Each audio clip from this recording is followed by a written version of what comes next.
Australia के Sydney शहर के बॉन्डी बीच पे यहूदी अपना हनुका फेस्टिवल सेलिब्रेट कर रहे थे।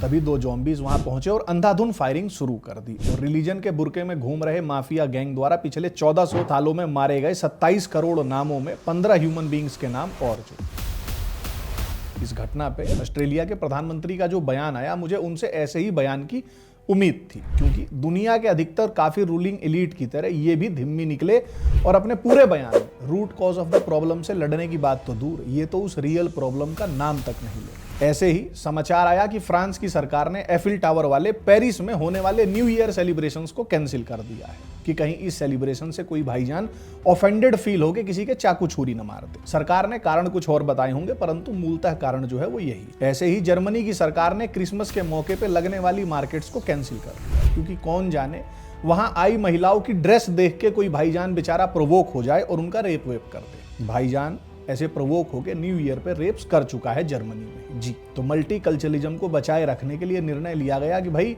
माइनॉरिटीज का ख्याल रखना बहुत ज्यादा जरूरी है। बेशक महिलाओं के बलात्कार होते हैं, होते रहें, क्रिसमस सेलिब्रेशन कैंसिल करना पड़े, कर दिया जाए। अच्छा, इन फेस्टिवल से याद आया, भारत में वो लास्ट त्योहार या धार्मिक जुलूस या शोभा यात्रा आपको कौन सी याद है जब भाईजान ने कुछ 3-5 ना किया, पत्थरबाजी ना की हो, हिंदुओं के साथ हिंसा ना की हो? क्या कह रहे हो? अब तो आदत सी हो गई है इन सब की। किसी भी त्योहार पे अगर भाईजान ऐसा ना करे तो सरप्राइज होगा, करता है तो मतलब वो तो अब आप लोग उसके यूज टू हो गए हैं। मतलब हिंदू फेस्टिवल्स, रिलीजियस प्रोसेशंस पे भाईजान के अटैक्स इतने फ्रीक्वेंट होने लगे हैं कि अब ये सब नॉर्मलाइज होने लगा है। किसी को मतलब अब फर्क नहीं पड़ता, हम लोग भी खबर सुनते हैं और आगे बढ़ जाते हैं कि यार ये तो होता ही रहता है, कोई नई बात नहीं है ना। अच्छा, यही सेम पैटर्न हमें दुनिया भर में देखने को मिलता है कि नॉन मुस्लिम्स बेचारे खुशी मना रहे होते हैं, नाच गा रहे होते हैं, तभी कोई भाईजान वैन लेके आता है और काफिरों को कुचलता हुआ निकल जाता है, या फिर चाकू छुरी लेके आता है, 2-4 को भोंक के निकल जाता है।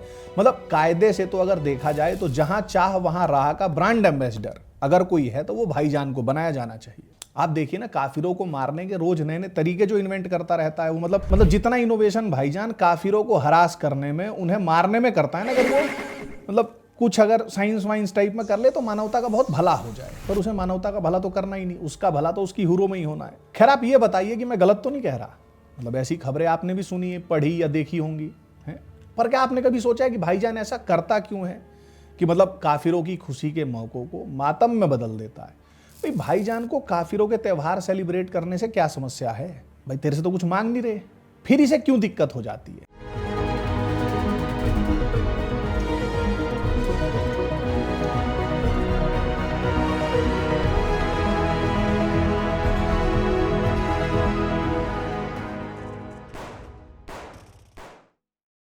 तो जी, इन सभी काफिरों के फेस्टिवल्स पे होने वाले अटैक्स का कारण छुपा है उमर के सुलहनामे यानी पैक्ट ऑफ उमर में। अब मैं आपको ये बताऊं, उससे पहले जरा कुछ बेसिक्स बता दूं आपको, ताकि समझने में आपको आसानी हो। तो जी, ये तो आपको पता ही होगा कि दुनिया का जो हर मुसलमान है वो ये मानता है कि इस दुनिया में केवल वन एंड ओनली एक ही गॉड है जिन्हें वो मानता है, और उन्हीं वन एंड ओनली गॉड जिन्हें अपना लास्ट मैसेंजर के रूप में सर तंसजुदा जी को भेजा है। और जो इन दोनों में मानता है और मैसेंजर जी के दिखाए रास्ते पे चलता है तो वो तो सच्चा मुसलमान है।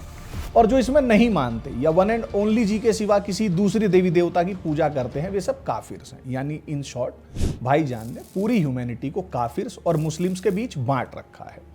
अच्छा, काफिर भी जो हैं वो भाईजान ने 2 कैटेगरी में बांट रखे हैं। एक तो वो जो मतलब ना तो इसके वन एंड ओनली जी को मानते हैं, ना ही उनके भेजे मैसेंजर को मानते हैं, साथ में ही दूसरे देवी देवताओं की पूजा करते हैं, यानी हम हिंदू। ये वाली जो मतलब ब्रीड है काफिरों की, ये काफिरों में टॉप क्वालिटी वाले काफिर हैं भाईजान के हिसाब से। इसके बाद इन्हीं काफिरों की एक सब कैटेगरी है, ये थोड़े आप ऐसा कह लो लो क्वालिटी वाले काफिर माने जाते हैं। इन्हें भाईजान की टर्मिनोलॉजी में पीपल ऑफ द बुक कहा जाता है। अब भाई ये क्या है और मतलब इसमें कौन से काफिर हैं? तो जी, इस कैटेगरी में ईसाई और यहूदी आए। इन्हें पीपल ऑफ द बुक वाले काफिर क्यों कहा जाता है? अब आप कहेंगे कि इन्हें पीपल ऑफ द बुक वाले काफिर क्यों कहते हैं? क्योंकि इन दोनों के पास भी एक किताब है, एक गॉड है और उनका एक भेजा एक मैसेंजर है। बस भाईजान से ये इसलिए अलग है कि भाईजान कहता है कि मेरे वाले जो प्रॉफिट है वही फाइनल सच बता के गए, पर ईसाई और यहूदी भाईजान की ये बात मानते नहीं है। दूसरा डिसएग्रीमेंट का कारण है कि भाई ईसाइयों के हिसाब से उनके जो जीसस थे वो सन ऑफ गॉड थे, ऐसे ही यहूदियों का मानना है कि उनके जो मोजेस थे वो भी सन ऑफ गॉड थे। अब कुरान कहती है कि ये दोनों वन एंड ओनली गॉड जिसे किसी दूसरे को भी एसोसिएट कर रहे हैं, मतलब उनकी बराबरी पर रख रहे हैं, यानी शिर्क कर रहे हैं, इसलिए ये भी काफिर हैं। ठीक, इसीलिए despite having one God, one book, one profit, ईसाई और यहूदी भी काफिर। अच्छा, भाईजान के तमाम मानने की चीजों में एक चीज भाईजान और मानता है और बड़ी शिद्दत से मानता है। उसका मानना है कि जो उसके वन एंड ओनली गॉड जी हैं, उन्होंने पूरी दुनिया, पूरी धरती भाईजान के भोग के लिए बना रखी है, और जो काफिर हैं उन्होंने उसका बेचारे मजलूम भाईजान का हक मार रखा है और उसके हिस्से पे कब्जा कर रखा है जी। भाईजान की उसकी जो खोपड़े में हम सब जो लोग हैं वो इलीगल एंक्रोचर हैं। साथ ही भाईजान को बांटने का इतना शौक है, मतलब वो आतिश तसीर ने कोई आर्टिकल लिखा था ना, डिवाइडर इन चीफ, तो कायदे से तो डिवाइडर इन चीफ जो है वो उसे इनके बारे में लिखना चाहिए। पहले ह्यूमैनिटी को बांटा, फिर काफिरों को भी दो भाग में बांट दिया, अब इन्होंने धरती को भी ज्योग्राफिकली दो पार्ट्स में बांट रखा। दारुल हरब यानी एबोर्ड ऑफ वार, यानी जहां शरिया कानून नहीं है, जहां काफिर मेजोरिटी में है, और दूसरा दारुल इस्लाम यानी जहां शरीयत लागू है, जहां भाईजान मेजोरिटी में है, मतलब उसके हिसाब से चीजें चलती। अच्छा, आपने गैंग्स ऑफ वासेपुर वाली फिल्म देखी है? उसमें एक डायलॉग था, हमारी जिंदगी का अब एक के मकसद है, बदला। ऐसे ही उस गैंग्स ऑफ वासेपुर वाले की तरह हर सच्चे मुसलमान के जीवन का एक ही मकसद है, काफिरों द्वारा कब्जे वाली उसकी जमीन जो अल्लाह ने उसके लिए बनाई थी उसको छुटवाना, और हर दारुल हरब यानी अबोर्ड ऑफ वार को दारुल इस्लाम में कन्वर्ट करना। To wage war against non Muslims until they accept conversion और सरेंडर। अब सवाल है कि ये होगा कैसे, मतलब भाईजान करेगा कैसे? तो जी भाईजान ये करेगा जिहाद के थ्रू। ये जो जिहाद है इसका पर्पस ही है to impose the supremacy throughout the world by sword. इसके अलावा जिहाद के जितने भी अर्थ आपने सुने होंगे कि इंटरनल वो है, एक्सटर्नल वो है, फिलोसफिकल ये है, वो सब फर्जी है, गलत है, आपका डैश काटने को फैलाए गए। अब जो ये काफिर हैं टॉप क्वालिटी वाले यानी हम हिंदू, ये सब तो होली बुक के अकॉर्डिंग वाजिबे कत्ल हैं, यानी या तो कन्वर्ट होके मनुष्य से मुसलमान बन जाओ या गर्दन कटवा लो, आइदर कन्वर्ट और डाई, दो ही ऑप्शन है हमारे सामने। बहुत सारे तो मतलब मर गए, कुछ डाई नहीं हुए, वो कन्वर्ट हो गए। उन्हीं के लिए वो कहावत बनी कि इन कायरों ने तलवार के डर से सलवार पहन ली, और फिर अपने नाम में अब जैसे वो वसीम अकरम त्यागी लिखा घूमते हैं, जैसे ऐसे बहुत सारे आपको मिल जाएंगे रैंडम, एक मुझे ध्यान आया तो मैंने आपको बता दिया। और जो थोड़े लो क्वालिटी वाले काफिर हैं उनके लिए इस्लाम जो है वो कन्वर्ट या डाई, इन दो ऑप्शंस के अलावा एक थर्ड ऑप्शन भी देता है, क्योंकि वो लो क्वालिटी वाले काफिर जो हैं वो पीपल ऑफ द बुक हैं। मतलब कुछ लोग तो ऐसा भी कहते हैं कि भाई ये तीनों जो हैं वो है तो अब्राहमिक फेथ सी। अब ये जो पीपल ऑफ द बुक वालों के लिए भाईजान जो थर्ड ऑप्शन देता है वो थर्ड ऑप्शन है क्या? तो जी वो थर्ड ऑप्शन है धिम्मा। और जो काफिर इस थर्ड चॉइस को एक्सेप्ट कर लेते हैं उन्हें धिम्मी कहा जाता है, और इस फेनोमिनन को धिमिट्यूड कहा जाता है। और मेरे गुरु धिमिट्यूड के बारे में कहते हैं कि dhimmitude corrupts the soul and corrodes the brain. खैर, हम आते हैं ये धिम्मी और धिम्मा पे। धिम्मा यानी इस थर्ड ऑप्शन का सबसे पहला उदाहरण हमें सर तन से जुदा जी की लाइफ टाइम में ही देखने को मिल जाता है। हुआ क्या था कि हुजूर ने खैबर के यहूदियों पर रेड मारी और उन्हें पराजित कर दिया, पर इस बार खैबर के उन पराजित यहूदियों की मदीना वाले बानू कुरैजा वाले यहूदियों की तरह गर्दनें नहीं काट डाली, बल्कि उनके साथ एक समझौता कर लिया। वो समझौता यहूदियों के कहने पे ही किया गया था। यहूदियों का कहना था कि भाई इस भूमि को हम ही लोग उपजाऊ रख सकते हैं, क्योंकि हम ही को पता है कि इसको उपजाऊ कैसे रखना है, तो आप हमें जान से मत मारो। उसके बाद समझौता हुआ कि खेती ये यहूदी करेंगे, पर जमीन की मिल्कियत यानी मालिकाना हक भाईजानों का रहेगा, साथ ही उपज का आधा हिस्सा मुसलमानों को दिया जाएगा। यह समझौता 628 ईस्वी में हुआ था, और पहली बार नॉन मुस्लिम्स को धिम्मी का स्टेटस भी यहीं दिया गया। मतलब धिम्मी क्या होता है अगर मैं आपको बहुत सिंपल में समझाऊं तो शरिया रूल्ड मुस्लिम स्टेट में काफिरों द्वारा जानवरों से भी बदतर जीवन जीना स्वीकार करने को धिम्मी होना कहते हैं। धिम्मियों को बहुत सारे नियम कानून मानने होते हैं। ये जो धिम्मियों को नियम कानून मानने होते हैं, ये नियम क्या हैं? तो जी ये नियम उमर के सुलहनामे यानी पैक्ट ऑफ उमर में तय किए गए थे। अब आप कहेंगे यार ये उमर का सुलहनामा क्या है ना? तो मैं कहूंगा उमर का सुलहनामा जानने से पहले आप ये जानिए कि ये उमर कौन थे।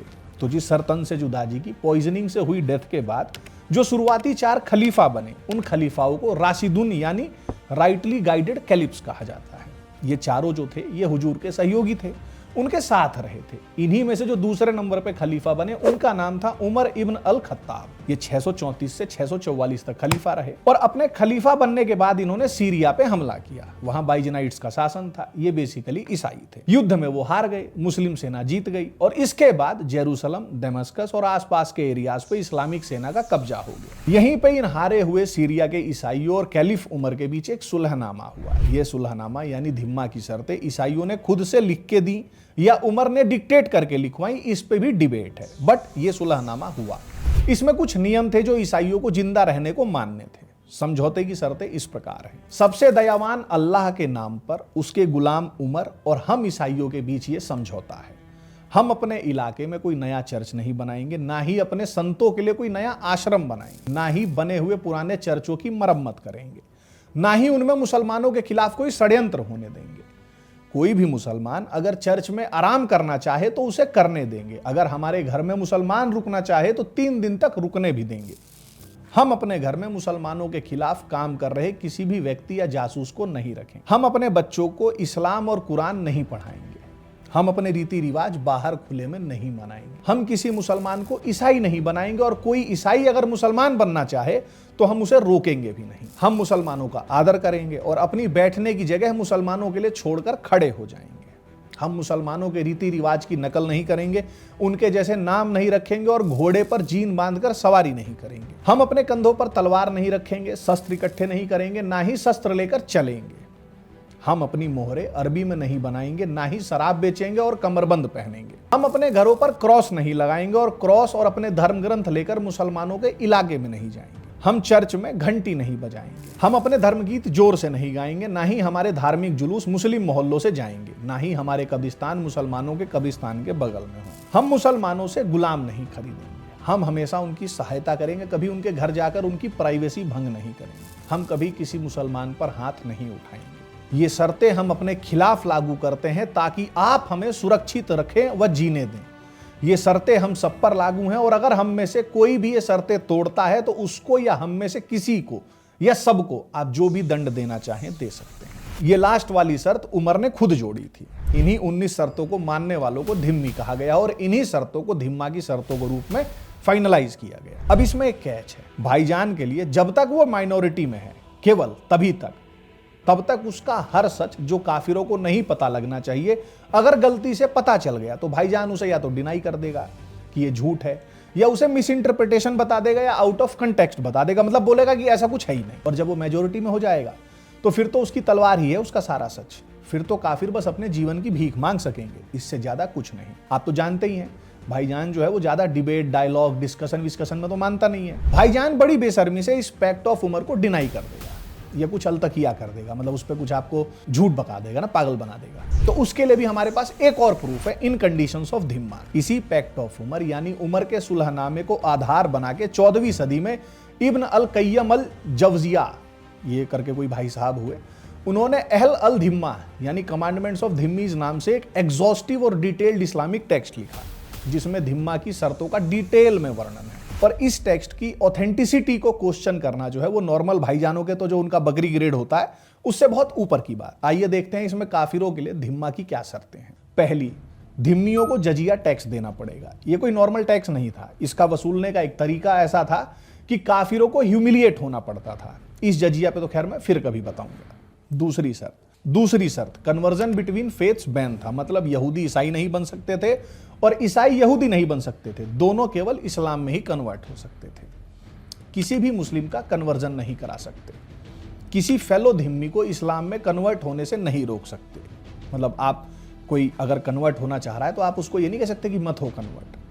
फैमिली में अगर कोई इस्लाम में कन्वर्ट हो गया तो फैमिली की सारी प्रॉपर्टी उसकी, और अगर वाइफ कन्वर्ट हो गई तो बच्चों की गार्डियनशिप उसकी। एक मुस्लिम महिला किसी गैर मुस्लिम मर्द से शादी नहीं कर सकती। हाँ, मुस्लिम पुरुष गैर मुस्लिम महिला से शादी कर सकता है, बट उसका घर जो है वो मुस्लिम घर ही रहेगा। बच्चे जो पैदा होंगे वो as a Muslim he raise किए जाएंगे। नॉन मुस्लिम्स जो हैं वो कोई नई प्लेसेस ऑफ वर्शिप नहीं बनाएंगे, यानी no new churches could be built after conquest. साथ ही पुरानी चर्चेस या प्लेसेस ऑफ वर्शिप को रिनोवेट रिपेयर भी नहीं करवाएंगे। Dhimmis were forbidden from printing और सेलिंग क्रिश्चियन बुक्स, मतलब अपने धार्मिक ग्रंथों को ना ही प्रचारित करेंगे, ना ही छापेंगे, ना ही बेचेंगे। धिम्मी उनके किसी अपने ही कि मुस्लिमों द्वारा हत्या कर देने पे भी मुस्लिमों पे हाथ नहीं उठाएंगे। हाथ उठाना तो छोड़ो, अगर किसी भाईजान ने उनके किसी अपने की हत्या भी कर दी तो उस भाईजान को कुछ बुरा भला भी नहीं कहेंगे हत्या करने के लिए। जी, मुस्लिमों के खिलाफ धिम्मियों की गवाही मान्य नहीं होगी। This principle applied throughout the whole Islamic world in one form और another before the colonial period.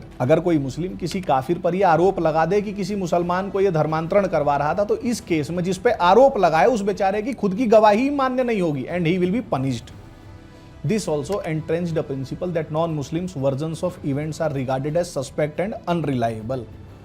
यानी काफिर जो कोई मतलब ऐसा प्रूफ देते हैं तो उसको सस्पेक्ट मतलब ऐसे उसको अनरिलायबल माना जाता है। आपने देखा होगा भाईजान बड़ी बेशर्मी से हिंदुओं पर हुए हर अत्याचार, हर परसिक्यूशन को डिनाई कर देता है, जैसे वो मानता ही नहीं है कि बाबरी जो मस्जिद थी वो राम जी का मंदिर गिरा के बनवाई गई थी। ऐसे ही भाईजान ये कभी नहीं मानता ना स्वीकार करता है कि गोधरा में ट्रेन की बोगी में 59 हिंदुओं को भाईजानों द्वारा जला दिया गया था। ऐसे ही भाईजान कभी भी यह स्वीकार नहीं करता कि 1990 में कश्मीर से हिंदुओं का नरसंहार करने वाले ये भाईजान थे। मतलब ईटीसी ऐसे जो इंसिडेंट्स हैं जिसपे भाईजान डिनायल करता है, उनकी लिस्ट बहुत लंबी चौड़ी। अगला, धिम्मीज were forbidden from striking a मुस्लिम, चाहे जो मर्जी हो जाए। मतलब भाईजान अगर आपकी बहन बेटी का बलात्कार भी कर रहा है तो आप उसे कुछ कह नहीं सकते। किसी भी धिम्मी का खून मुस्लिम के खून के बराबर नहीं था। So for example, although murder of a Muslim is punished bye death, मतलब शरिया लॉ कहता है, पर शरिया लॉ यह भी कहता है कि that no Muslim could be put to death for killing a non Muslim, यानी किसी भी मुस्लिम को किसी गैर मुस्लिम की हत्या करने पे कोई सजा नहीं होगी। अगर कोई धिम्मी किसी दूसरे धिम्मी की हत्या कर दे और इस्लाम में कन्वर्ट हो जाए तो वो हत्या करने की सजा से बच सकता है। ऐसे ही किसी धिम्मी को अगर सजाए मौत मिली हुई है और वो इस्लाम में कन्वर्ट हो जाए तो उसकी मौत की सजा माफ हो जाती थी। धिम्मियों को मुस्लिम सैनिकों को अपने घर में शरण देनी पड़ती थी जब भी कहा जाता था। धिम्मी जो थे वो मुस्लिमों के दुश्मनों की ना तो कोई हेल्प ले सकते थे, ना उनकी हेल्प कर सकते थे, ना ही मुस्लिमों के खिलाफ कोई अलायंस बना सकते थे। Dhimmis were forbidden from trying to leave territory under Islamic control. धिम्मी अपने बच्चों को कुरान और इस्लाम के बारे में नहीं पढ़ाएंगे। धिम्मी जो है वो मोहम्मद, इस्लाम और धिम्मा की शर्तों को क्रिटिसाइज नहीं कर सकते। Dhimmis were not to hold public office और to exercise authority over Muslims. कोई भी धिम्मी किसी मुस्लिम का गार्जियन नहीं हो सकता। मान लीजिए कोई ईसाई या यहूदी बच्चा या अविवाहित महिला इस्लाम में कन्वर्ट हो गई तो the parents lose all rights of oversight for them. धिम्मी जो है वो ना तो कोई मुस्लिम स्लेव रख सकते हैं और ना ही मुस्लिमों से कोई स्लेव खरीद सकते हैं। धिम्मी जो है वो अपने मकान मुस्लिम घरों से ऊंचे और बड़े नहीं बना सकते। Dhimmi houses had to be smaller and lower than Muslim houses. Dhimmi had to vacate his seat for a Muslim. अगर धिम्मी सड़क पे चल रहे हैं और सामने से कोई मुसलमान आ जाए तो धिम्मियों को सड़क छोड़ के किनारे की साइड में खड़े हो जाना पड़ता था। धिम्मी जो थे वो घोड़े और ऊंट की सवारी नहीं कर सकते थे because it would raise them in status above Muslims. धिम्मी केवल गधे की सवारी कर सकते थे और उसमें भी दोनों पैर एक साइड करके ही बैठ सकते थे। इसके अलावा अपीयरेंस जैसे कि clothing, footwear, even hair style से भी रिलेटेड इंस्ट्रक्शंस थे धिम्मियों के लिए to ensure that they did not look like Muslims. ऐसा करने के पीछे दो कारण थे। पहला तो था धिम्मियों को नीचा दिखाना, टू बिलिटल देम। दूसरा था धिम्मी दूर से ही पहचान में आ जाने चाहिए थे कि काफिर हैं। इस्लामिक स्कॉलर्स के अनुसार this helped ensure that dhimmis would not be treated by mistake with the respect due to Muslims, यानी गलती से भी काफिरों को इज्जत न दी जा सके। धिम्मियों के लिए एक नियम उनके बालों को भी लेके था। उन्हें अपने बाल आगे से कटवा के रखने होते थे और बाकी के बचे हुए बालों को वो कैसे रख सकते हैं, कैसे कंघी कर सकते हैं, इस पे भी स्पेसिफिक रिक्वायरमेंट्स और इंस्ट्रक्शंस थी। उदाहरण के लिए वो अपने बालों में बीच से कंघी नहीं कर सकते थे। क्यों? क्योंकि हुजूर जो थे वो वैसे अपने बालों में कंघी किया करते थे। जी, dhimmis could not part their hair because Mohammed used to part his hair. There were many and varied rules for the clothing of dhimmis. A widely reported rule was that Dhimmis, in contrast to Muslims, had to wear distinctive belts. This was regarded as a special humiliation. Another was that people of each Dhimmi religion had to wear a clothing of particular color. मतलब धिम्मियों को particular रंग के कपड़े पहनने पड़ते थे. Also, Dhimmis could only wear certain kinds of shoes or they had to wear a distinctive kind of turban. मतलब पगड़ी वगड़ी भी अगर पहनते थे तो वो भी एक अलग प्रकार की पहन सकते हैं। इसके अलावा धिम्मीज को पब्लिक बाथ्स के दौरान अपने गले में एक विशेष प्रकार की लोहे की रिंग या घंटी पहन के रखनी होती थी, जी जैसे वो बैलों के घंटी बंधी होती है, ताकि they could be easily distinguished from the Muslims even when naked. इन्हीं सब शर्तों के बारे में इस किताब में लिखा है जिसका नाम मैंने आपको शुरू में बताया, और इन्हीं शर्तों को धिम्मा की शर्त कहा जाता है और इन्हीं को मानने वालों को धिम्मी कहा जाता है। मुस्लिम रूल्ड शरिया स्टेट में काफिरों को इन्हीं नियमों को मानना होता था यदि उन्हें जिंदा रहना है। तो जैसे भारत में इन ज़ॉम्बीज़ के लिए हिंदुओं को पूर्णतः समाप्त करना या कन्वर्ट करना संभव नहीं था, इसलिए उन्होंने अपने पूरे रीन के दौरान हिंदुओं पे इसी उम्र के सुलहनामा की शर्तें अघोषित रूप से लागू कर रखी थी। इसके मैं आपको कई उदाहरण दे सकता हूं, पर उस पर एक मैं अलग डॉजियर बनाने की सोच रहा हूं। खैर, मैं आपको एक उदाहरण दे देता हूं भारत में उम्र के सुलहनामे के लागू होने का। क्या आपको पता है कि दिल्ली में सबसे बड़ा और पुराना मंदिर कब का बना हुआ है? तो जी दिल्ली जो पांडवों के काल में इंद्रप्रस्थ नाम से जानी जाती थी, उस दिल्ली में सबसे पुराना और सबसे बड़ा मंदिर पिछले 800 सालों में 1938 में बना था। उससे पुराना, उससे पहले का पूरी दिल्ली में इतना बड़ा मंदिर कोई सा है ही नहीं, क्योंकि during whole Islamic rule building of temples was prohibited. Umar के सुलहनामे में शर्त थी ना कि हम नई चर्च नहीं बनाएंगे। कंट्री वाइज जहां जो काफिर थे, आप वहां ईसाइयों से उनको रिप्लेस कर दीजिए। तो दोस्तों, उम्मीद करता हूं कि आप लोगों को अब धिम्मा की शर्तें और धिम्मी ट्यूड के बारे में समझ में आ गया होगा, और फेलो काफिर्स को भी अब आप समझा देंगे। समझा दोगे कि नहीं? और यार, अगर एक काम कर सको तो ये जो वीडियो है, इसमें जो मैंने आपको फैक्ट्स बताए हैं, वो धिम्मी डॉग रवीश कुमार तक जरूर पहुंचा देना। क्यों? क्योंकि एक दिन मैंने देखा कि ये अपने शो में किसी से पूछ रहा था कि अगर भारत में मुस्लिम बहुसंख्य हो गए, मेजोरिटी में हो गए, तो कौन सा पहाड़ टूट पड़ेगा, क्या हो जाएगा? समबडी प्लीज टेल हिम कि कौन सा पहाड़ टूट जाएगा। अच्छा, अब ये और बताते जाओ कि अब आपको सिडनी बीच पे हानुका फेस्टिवल सेलिब्रेट कर रही यहूदियों के, या पेरिस में कैंसिल हुए न्यू ईयर सेलिब्रेशन, जर्मनी में कैंसिल हुई क्रिसमस पे लगने वाली मार्केट्स, और हिंदू त्योहारों, धार्मिक जुलूसों और शोभा यात्राओं पे हो रहे हमलों का कारण समझ आया नहीं आया? और इनके सामने घुटने टेक रहे दुनिया भर के काफिर रूलिंग एलिट का धिम्मीपना भी आप साफ साफ देख पाएंगे कि नहीं देख पा रहे? और भारत में हर हिंदू त्योहार, जुलूस और शोभा यात्रा पे चलने वाले पत्थरों का असली कारण आप जान चुके हैं। और साथ ही जो भी ऐसे हमलों के बाद हिंदुओं को यह सलाह देते हैं कि यार बताओ, क्या जरूरत थी लाउड स्पीकर बजाने की, या भगवा ध्वज लहराने की, या उनकी बस्ती से जुलूस ले जाने की क्या जरूरत थी? ऐसी सभी सलाह देने वाले धिम्मी डॉग्स हैं जो रिलीजन के बुरके में घूम रहे माफिया गैंग के सामने अघोषित रूप से सरेंडर कर चुके हैं। और वो ये चाहते हैं कि बिना युद्ध के ही पूरा हिंदू समाज उन कायरों की तरह इस रिलीजन के बुरके में घूम रहे माफिया गैंग के सामने आत्मसमर्पण कर दे। पर क्या है कि ये तो अब होने वाला नहीं है। धिम्मी बन के तो हम नहीं जीने वाले, फिर चाहे जो हो जाए। कम से कम हमारे जीवित रहते इतनी सरलता से तो ये नहीं होने देंगे, क्योंकि इस बार मां काली के पुत्र इस माफिया गैंग का सच जान के रणभूमि में उतरेंगे, पूरी तैयारी के साथ, सारे चेक बॉक्सेस टिक करके। तैयारी कीजिए, सामर्थ्यशाली बनिए। End game is about to begin sooner than you think. Till then ये जो अटैक्स होते हैं, जैसे बोंडी बीच वाला हो गया, या हिंदुओं के जुलूसों पे, और ये सब हो जाते हैं अटैक, तो उसको रोकने का एक सिंपल सा, बहुत सिंपल तरीका है, अगर आप लोगों के समझ में आए, which every kafir can do, मतलब the least kafirs can do is complete physical separation with the zombies. We can't live with zombies. Even talks of coexistence with zombies is invitation to horrible future of rape, plunder, torture and murder.